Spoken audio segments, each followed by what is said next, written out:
बीते दिनों मुकेश सहनी के पिताजी की हत्या हुई, इस पर आप क्या कहेंगे? देखिए, मुकेश जी के पिताजी की जो हत्या हुई है दुखद है। पूरे राज्य में लोगों ने उस पर टिप्पणी की है। मेरी भी मुकेश जी से बात हुई है, मेरे उनके मित्रवत संबंध भी हैं, तो मैं संवेदना व्यक्त कर रहा हूँ। किसी के इस तरह की दुर्दांत हत्या हो जाए, जघन्य हत्या हो जाए तो खराब है ही, लेकिन ये समाज में फैले हुए व्यापक जो लॉ एंड ऑर्डर की सिचुएशन है उसको दर्शाता है।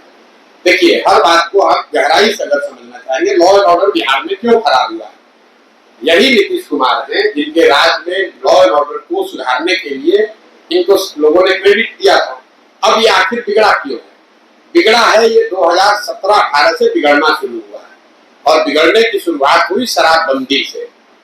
जब शराबबंदी लागू किया गया तो उसका एक परिणाम ये हुआ कि सामान्य लॉ एंड ऑर्डर की जो एजेंसियां हैं उनका आधा समय और प्रयास सिर्फ शराबबंदी लागू करने, उसको लगाने, छिपाने, कमाने में इस्तेमाल हो रहा है।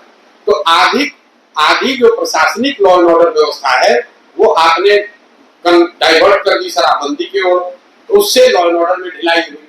उसके बाद नीतीश जी ने महागठबंधन की सरकार बना ली, तो महागठबंधन में जब जिस भी फॉर्मेशन में आरजेडी रहेगा तो लोगों का अपना अनुभव है कि आरजेडी के जब भी सत्ता में आई है तो इस तरह के जो आपराधिक तत्व है उनका मनोबल बढ़ा है, या वो उस तरह की हरकतें करते हैं।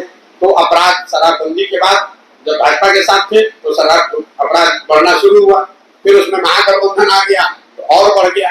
अब इनके हाथ में, नीतीश जी के हाथ में कुछ है ही नहीं, और नीतीश बाबू की जो अभी स्थिति है उनके कंट्रोल में सरकार है कहाँ? ये जो अपराध अधिकारियों के जंगल राज की बात है, ये हमारी बात नहीं है। ये तो हम जब चंपारण से चलना शुरू किए तो रामनगर में एक सभा में बैठे हुए थे, तो लोगों ने एक नाई से एक हमारी बात कराई, बताया भैया इससे एक बार बात कीजिए, बड़ा समझदार आदमी है।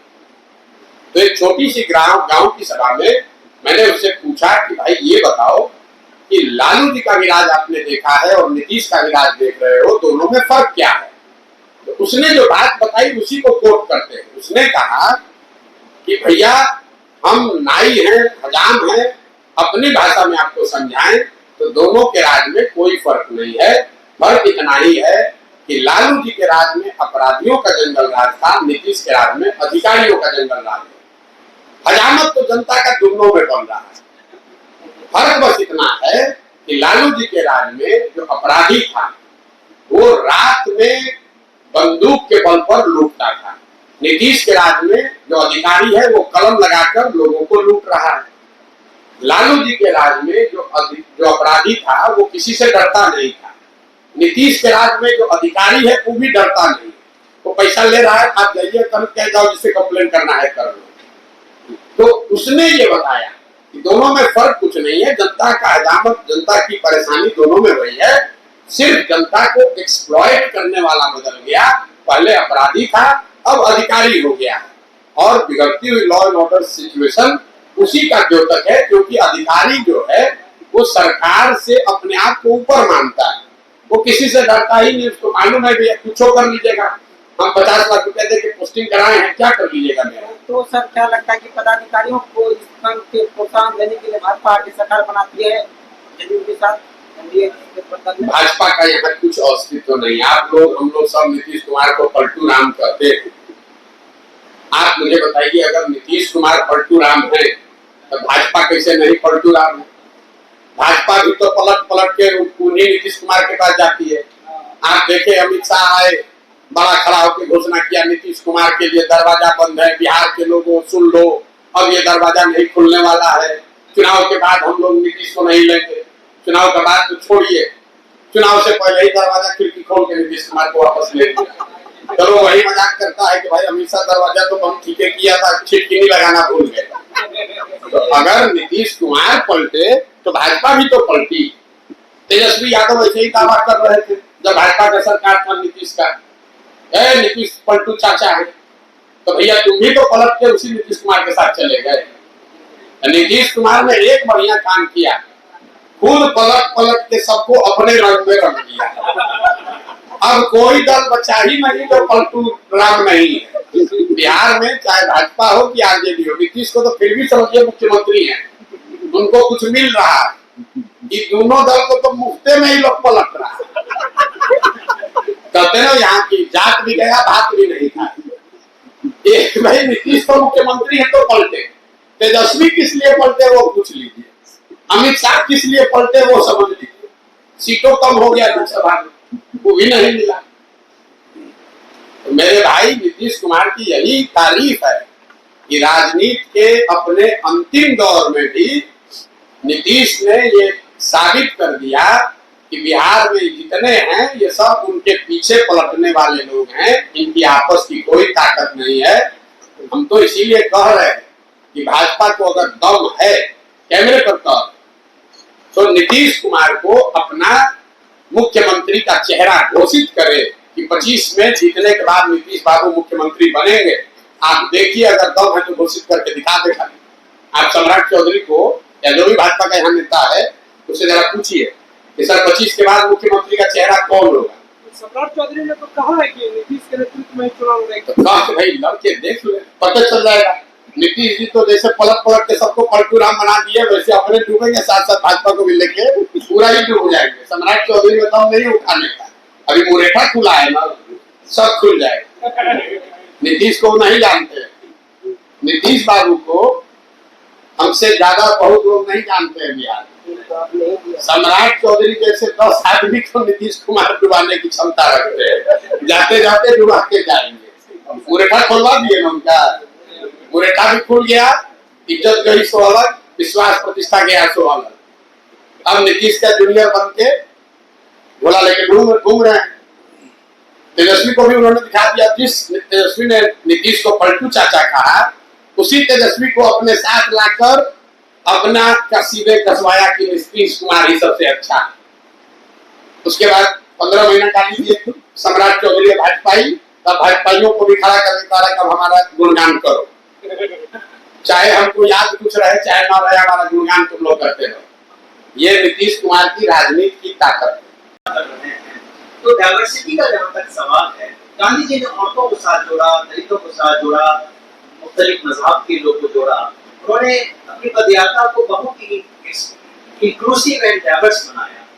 गांधी जी की इस सोच के साथ आप कितना चल रहे हैं, समाज को कितना इंक्लूसिविटी की तरफ आप ले जाना? देखिए ऐसा है, पहले तो लोगों को ये पता नहीं कैसे भ्रम हो गया है, गांधी जी ने कोई पदयात्रा ऐसी नहीं की। गांधी जी ने पूरे देश की यात्रा की है। चंपारण जब वो आए तो शायद उस जमाने में कई बार पैदल भी जरूर चले होंगे। गांधी जी ने कोई ऐसी पदयात्रा नहीं की, लेकिन गांधी जी ने आपने जो बात बताया वो रास्ता जरूर दिखाया है, जिसके मूल में ये बात है कि राजनीतिक तौर पर कोई बड़ा परिवर्तन तभी हो सकता है जब आप समाज के स्तर पर प्रयास करें। राजनीति जो है वो समाज का आईना है, समाज से राजनीति बदल सकता है, राजनीति से समाज नहीं बदल सकता है। ये बात का सबसे बड़ा प्रमाण गांधी जी ने प्रस्तुत किया कि समाज को जगाकर, समाज को समझाकर, समाज को एक साथ लाकर आप बड़े से बड़ा राजनीतिक गोल सिद्ध कर सकते हैं। आजादी के लिए जब गांधी जी अफ्रीका से लौटकर आए तो उन्होंने ये नहीं कहा कि अंग्रेजों को यहाँ से भगाओ, उन्होंने ये कहा कि पहले स्वावलंबी बनो, पहले संगठित हो। जो आपने बात की कि जाति, ऊंच नीच, धर्म से ऊपर उठकर आप एक साथ होइए, अपने आप को उस चीज के लिए तैयार कीजिए। गांधी जी ने चंपारण में जो आंदोलन किया, चंपारण के आंदोलन से देश आजाद नहीं हुआ, लेकिन चंपारण के आंदोलन से गांधी जी ने वो हथियार दिया, सबसे बड़ा इस देश को विश्वास दिया कि ये भी एक तरीका है, सत्याग्रह भी एक तरीका है जिससे अंग्रेजी हुकूमत सल्तनत को हराया जा सकता है। और जब लोगों को विश्वास हुआ कि इस तरीके से हराया, एक बार लोगों के हाथ में हथियार मिल जाए तो खुद ही लोग अपना वो काम कर सकते हैं। तो जन स्वराज की जो भावना है, जो प्रयास है, गांधी जी तो बहुत बड़े लोग थे, लेकिन हम लोग का प्रयास है कि जातियों धर्मों में बटा हुआ, वर्गों में बटा हुआ बिहार, वहां जाकर हम लोग उनको ये बताएं, वो समझाएं कि आखिर आपकी बदहाली का कारण है क्या। क्या बिहार की बदहाली, आपकी बदहाली के लिए कोई नेता दोषी है? क्या इसके लिए कोई जाति दोषी है? क्या इसके लिए कोई दल दोषी है?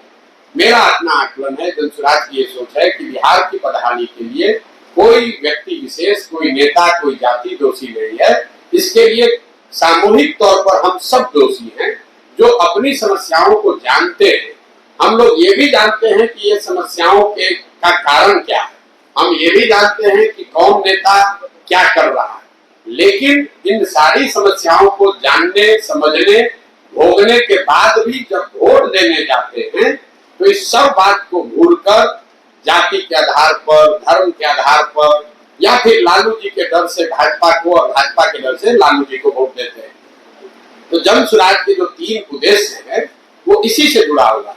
पहला उद्देश्य ये है कि समाज को जाकर ये बताया जाए कि मेरे भाई, जब तक आप अपने और अपनी समस्याओं, अपने बच्चों के भविष्य के लिए वोट नहीं करोगे, तब तक आप चाहे नीतीश को चुनो, लालू जी को चुनो, मोदी को चुनो, प्रशांत किशोर को चुनो, उससे आपका भला नहीं होगा। आपका भला तब होगा जब आप अपने और अपने बच्चों के लिए वोट कीजिए। वो काम कर रहे हैं गांव गांव घूमकर।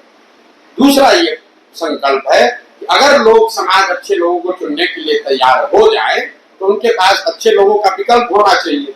तो जनसुराज का दूसरा जो संकल्प है कि समाज से अच्छे लोगों को ढूंढ कर निकाला जाए, उनको मनाया जाए, उनको प्रोत्साहित किया जाए, उनसे अनुनय विनय आग्रह किया जाए कि अगर आप बिहार को सुधारना चाहते हैं तो सिर्फ नेताओं को, व्यवस्था को गाली देने से नहीं होगा। आइए, कंधा लगाइए, पैसे की चिंता मत कीजिए, चुनाव लड़ने की चिंता मत कीजिए, वो चिंता जनसुराज आपके लिए करेगा। लेकिन आप आइए और एक नई व्यवस्था, नया विकल्प बनाइए ताकि विकल्प के अभाव में जानते बूझते गलत आदमी को वोट ना देना पड़े।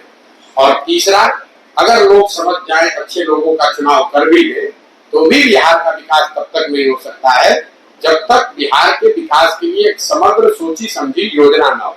मैंने उस योजना के 2-3 पहलू आपको बताए कि बिहार के हर पंचायत के लिए अगले 10 साल में उसको विकसित कैसे बनाया जाएगा, वहाँ पढ़ाई की व्यवस्था, वहाँ रोजगार की व्यवस्था, वहाँ किसानों की आमदनी को कैसे बढ़ाया जाएगा, इसकी योजना बना रहे।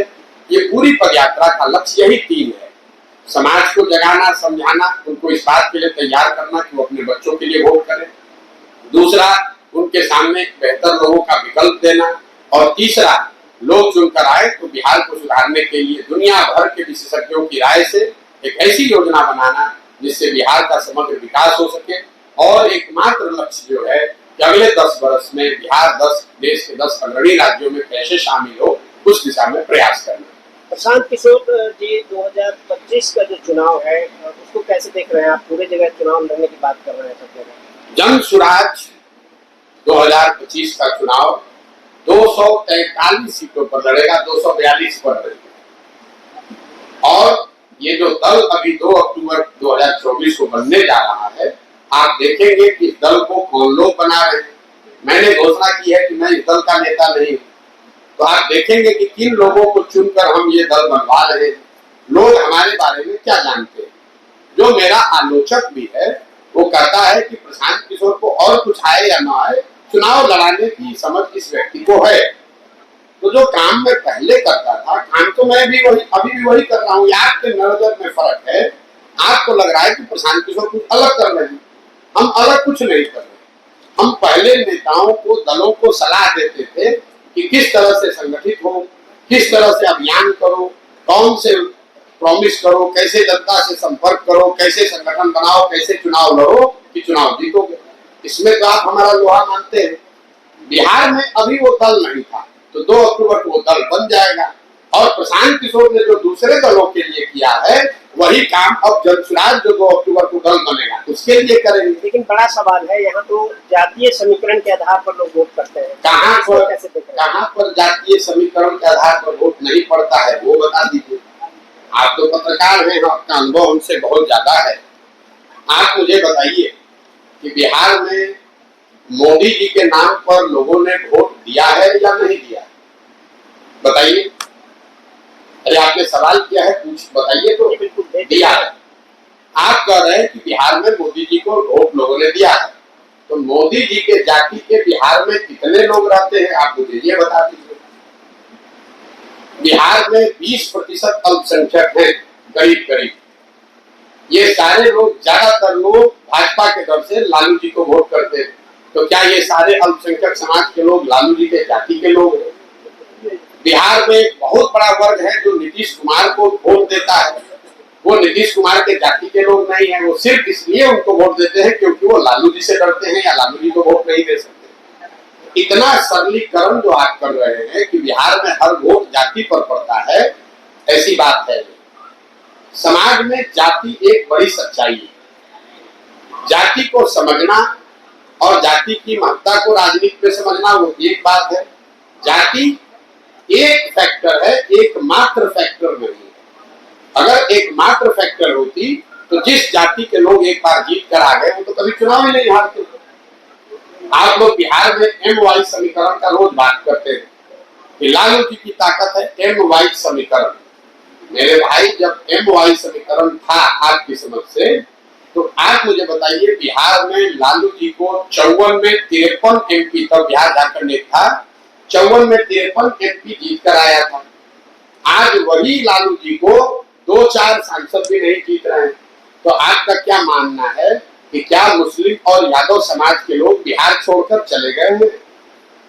अभी आपके बगल के जिला पूर्णिया में चुनाव हुआ, वहां पर लोग बताते हैं कि मुस्लिम और यादव समाज के 3-4 लाख से ज्यादा वोटर हैं और राजद के उम्मीदवार को 30,000 लोकसभा में वोट आया। तो एमवाई समीकरण वहां कहा गया? क्या सारे यादव समाज के लोग पूर्णिया छोड़कर चले गए? आप कहिएगा कि नहीं, वो तो पप्पू यादव खड़े थे, उनको दे दिया। तो चलिए अभी रुपौली का उदाहरण ले लीजिए। रुपौली में तो कोई यादव कैंडिडेट नहीं खड़ा था, कोई मुसलमान कैंडिडेट नहीं खड़ा था। कायदे से आपकी जो समझ है उसके हिसाब से तो एमवाई के लोगों को बीमा भारती को वोट देना चाहिए था। और बीमा भारती के अपने जाति के वहां करीब 50,000 लोग रहते हैं, तो 50,000 लोग हुए बीमा भारती के जाति के, 40-45,000 लोग हुए वहां मुसलमान और करीब 15,000 हुए यादव। तीनों आप कहे कि सब जाति पर वोट दे रहा है, बीमा भारती को कुल वोट आया 30,000। जो कलाधर मंडल हारे, आप बता रहे सारा अति पिछड़ा नीतीश जी के साथ है, तो 80,000 वहां करीब करीब गंगौता समाज का वोट है, गंगौता धालू कुर्मी का, और कलाधर मंडल को 40,000 वोट आया, वो भी चुनाव हार गए। तो अगर हर आदमी जाति पर ही वोट दे रहा है तो ये लोग चुनाव हारे कैसे, ये बता दीजिए भाई। जाति एक सच्चाई है, एक पहलू है, जाति एकमात्र पहलू नहीं है, इतना आसान मत बताइए। और दूसरा, आप बिहार के शहरी नागरिक हैं, इस नाते एक आपको सुझाव दे रहा हूं सबको।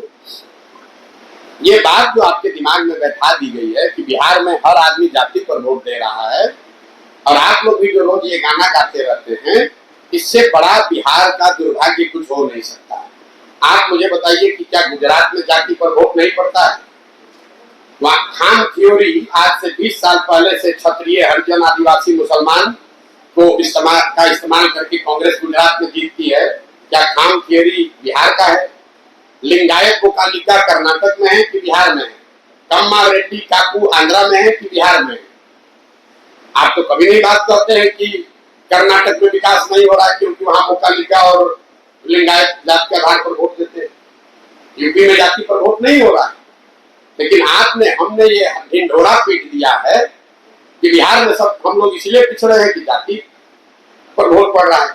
नीतीश कुमार के जाति के कितने लोग बिहार में रहते हैं? नीतीश बाबू के जाति के कितने लोग बिहार में रहते हैं? 2%, 3%, 4%, 5%। 18 वर्ष से वो मुख्यमंत्री कैसे हैं? क्योंकि उनकी अपनी जाति के साथ साथ बहुत सारे अन्य वर्ग के लोग उनको वोट देते हैं। आप कहिएगा उन्होंने भैया ईबीसी कॉम्बिनेशन बनाया कि पिछड़ा कॉम्बिनेशन बनाया, ये तो कहिएगा। तो अगर नीतीश बाबू अति पिछड़ा का कॉम्बिनेशन बना सकते हैं तो आप भी अति पिछड़ा का बना सकते हैं। तो कौन रोका है?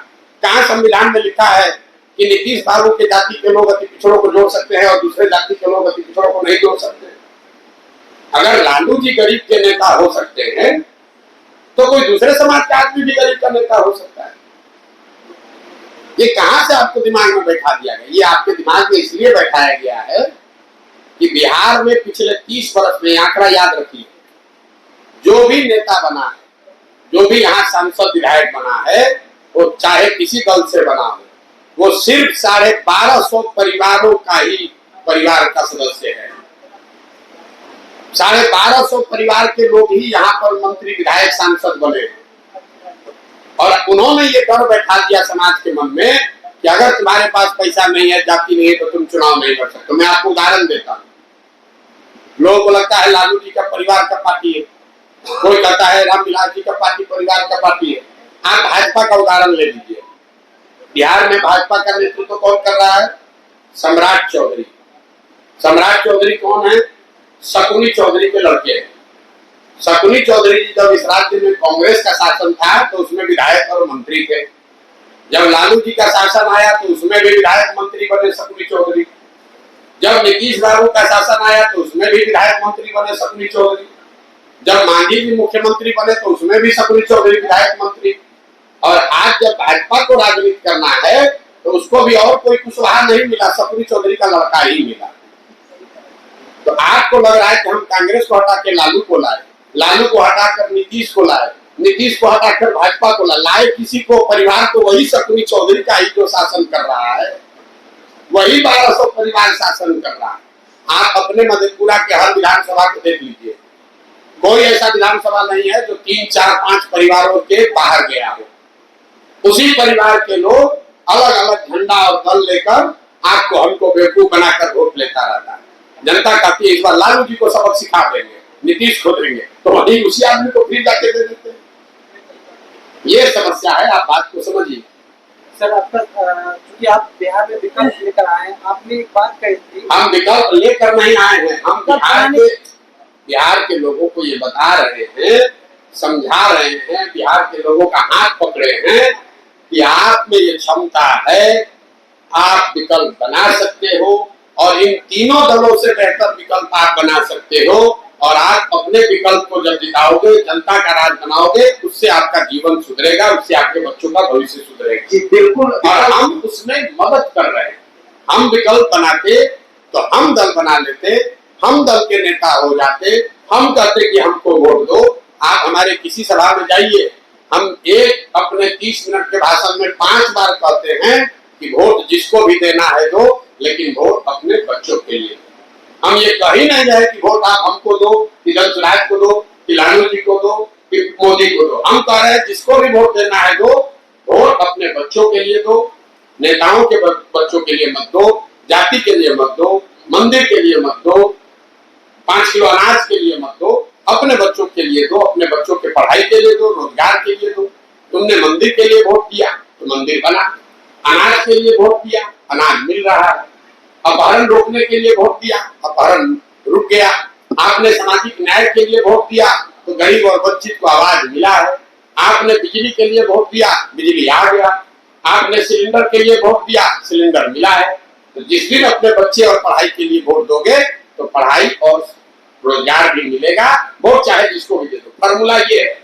ये आपने कहा ठीक है, जागृति आएगी तभी परिवर्तन आएगा और तभी हम जो है, आपने कहा था कि अभी प्रशासनिक कार्यों में बिना कुछ दिए हुए कुछ काम नहीं होता, चाहे वो पदाधिकारी हो या फिर जो जनप्रतिनिधि हो।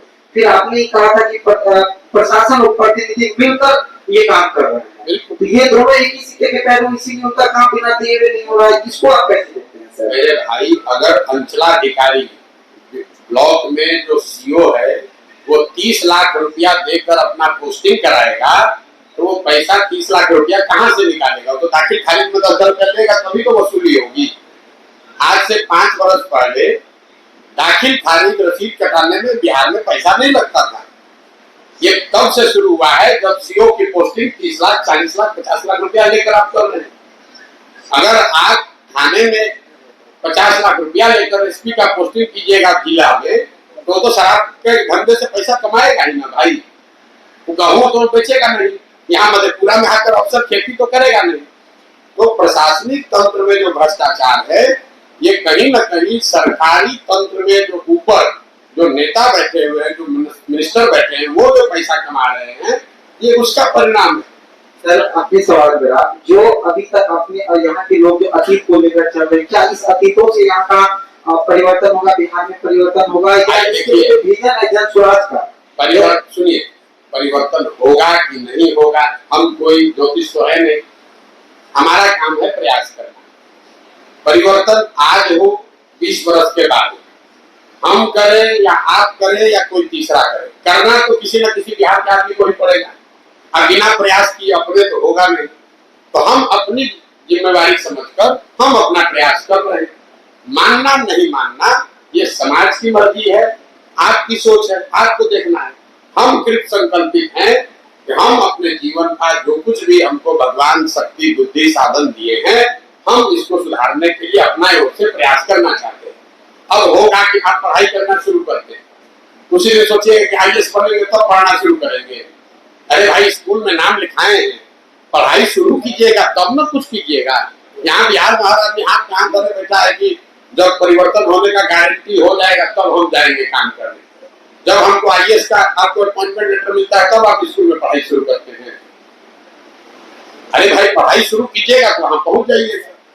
प्रशांत जी, ऑफिसर कॉन्ट्रैक्टर और पीपल्स रिप्रेजेंटेटिव्स के जो नेक्सस की बात आपने की, बीमारी की डायग्नोसिस आपने भी कर दी। नहीं, बीमारी की डायग्नोसिस अफसर और नेता के बीच का नेक्सस नहीं है। ये आप उसके एक पहलू को इनको समझा रहे हैं। उसके जड़ में समाज है। मैं हर अपनी भाषण में कहता हूं कि जब आप वोट देते हैं और अगर आप 500 रुपया लेकर वोट दीजिएगा तो आपका मुखिया चोर होगा ही होगा। अब जब मुखिया 30 लाख रुपया देकर खर्च करके चुनाव लड़ा तो स्वाभाविक है उसको पैसा कमाना है।